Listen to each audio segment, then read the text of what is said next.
जुलाई 2012 कसेड़ी घाट। 4 दोस्त अनिकेत, साहिल, राजीव और अमित सब हॉलिडे एंजॉय करने के बाद रात में वापस घर लौट रहे थे।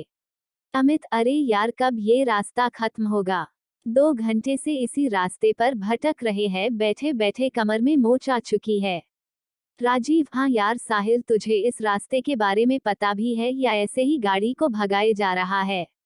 साहिल, पता नहीं यार, दिन में तो ये रास्ता जल्दी कट जाता है, ना जाने इस वक्त ऐसा क्या हो रहा है, और वैसे भी मैं रात में कभी इस रास्ते से सफर नहीं किया। दिन में 2 से 3 बार यहाँ से गुजरा हूँ, रात का एक्सपीरियंस तो मुझे भी नहीं है।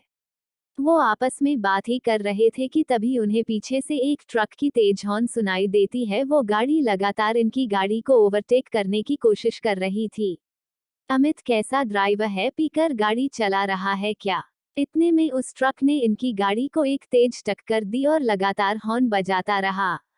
अनिकेत, साहिल साइड दे उसको, वरना ऐसा लगता है कि ये हमें मारने के इरादे से आया है। साहिल उस ट्रक को साइड दे देता है और वो गाड़ी सीधा आगे निकल जाती है। साहिल, तुम लोगों ने उस गाड़ी को देखा? ऐसा लग रहा था कि जैसे खंडर से निकाला हो। ऐसा लगता है 200 साल पुरानी ट्रक है। वो लोग इस इंसिडेंट से घबरा गए थे। तकरीबन 10 मिनट बाद गाड़ी एक पुराने कब्रिस्तान से गुजरती है। उस हाईवे पर एक कब्रिस्तान भी पड़ता था। गाड़ी जैसे ही उस कब्रिस्तान से गुजरती है, उन्हें कब्र के पास वही पुरानी ट्रक दिखती है जो थोड़ी देर पहले उनकी जान की दुश्मन बनी थी। राजीव, साहिल, गाड़ी रोक, वो देख। अमित, अरे ये तो वही ट्रक है जिसने हमें परेशान कर दिया था। साहिल, मुझे लगता है कि हमें एक बार जाकर देखना चाहिए कि बात क्या है। अमित, तू पागल हो गया है क्या? आधी रात इस तरह कब्रिस्तान में जाने की बात कर रहा है? अरे मरना है क्या? अमित उन्हें वहां जाने से रोकने की कोशिश करता है, लेकिन तभी उन्हें उसी ट्रक से एक आदमी उतरता दिखता है जिसने काले कपड़े पहने हुए थे और उसके सर पर एक टोपी था। वह लगभग 7 फीट लंबा और हट्टा कट्टा था। यह देखकर ना जाने क्यों सबकी उत्सुकता और बढ़ गई और अमित के अलावा सभी उस आदमी के बारे में पता लगाने के लिए उत्सुक हो गए। सभी उस आदमी के पीछे जाते हैं और अमित को भी मजबूरन उन तीनों के साथ जाना पड़ता है।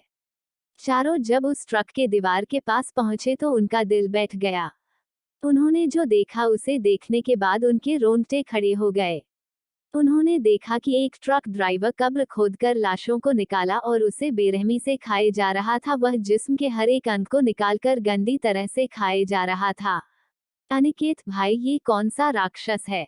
निकलो यहाँ से जल्दी से। हड़बड़ाहट में सब वहां से एक साथ भागे, लेकिन अमित इतना डरा था कि वो हिल भी नहीं पाया। कदमों की आवाज सुनकर उस शैतान को पता चल गया कि कोई उस पर नजर रख रहा है। वह जैसे ही पीछे पलटा, उसे वह 3 लड़के भागते और एक वहां खड़ा दिखा।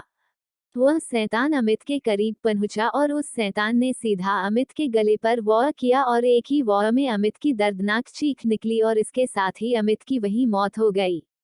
यहाँ तीनों तेजी से गाड़ी की तरफ भागने लगे और गाड़ी के पास पहुंचे और गाड़ी में बैठ गए। वह शैतान अब तक उनके पीछे नहीं भागा था, बल्कि दूर से ही खड़ा उन्हें घूर रहा था। साहिल गाड़ी स्टार्ट करने की पूरी कोशिश कर रहा था, लेकिन उसकी कार स्टार्ट ही नहीं हो रही थी। तभी वह दूर खड़ा शैतान धीरे धीरे उनके तरफ बढ़ता है और वह लगभग गाड़ी के नजदीक पहुंच गया था। तभी गाड़ी स्टार्ट हो गई और तेजी से साहिल गाड़ी को आगे बढ़ाने लगा। वह शैतान इन तीनों के पीछे पड़ चुका था और तभी वह हवा में उड़ा और सीधा गाड़ी पर कूद गया। और जैसे ही अनिकेत उसे देखने के लिए अपनी मुंडी गाड़ी से बाहर निकाली, तभी उस शैतान ने अनिकेत का सर अपनी भारी तलवार से काटकर अलग कर दिया और उसका अधकटा शरीर गाड़ी में ही फड़फड़ाने लगा। यह देखकर साहिल और राजीव दोनों डर गए और दोनों जान बचाने के लिए चलती गाड़ी से कूद गए। वे दोनों घास के मैदान में गिरे, जिससे उन्हें कम चोट आई। वे दोनों सांस दबाए घास में लेटे रहे, लेकिन उनके डर को उस शैतान ने महसूस कर लिया और फिर शैतान को राजीव एक कोने में दिखा। तभी वो शैतान अपने लंबे नाखून और धारदार तलवार से राजीव पर वार किया, जिससे उसकी दर्दनाक चीख निकल आई और उसकी मौत हो गई। उस शैतान ने साहिल को नहीं देखा था और साहिल भी राजीव की मौत के वक्त वहां से निकल चुका था, जिसकी वजह से वो बच गया। उस रात कसेड़ी घाट हाईवे पर जो भयानक हादसा उनके साथ घटा, उससे सभी को ये सीख लेनी चाहिए कि अंधेरी रातों में भूतिया रास्ते से गुजरने का अंजाम कितना खौफनाक हो सकता है। कहते हैं उस भूतिया सड़क के कहानी में कोई शैतान है जो हर रात 12 से 3 के बीच अपने पुराने खतरनाक ट्रक से अपने शिकार का पीछा करता है और उसे मरकर कब्रिस्तान में दफन कर देता है और अगली रात उसे कब्र से निकालकर उसके जिस्म के टुकड़ों को खाता है जिससे वो अमर रह सके।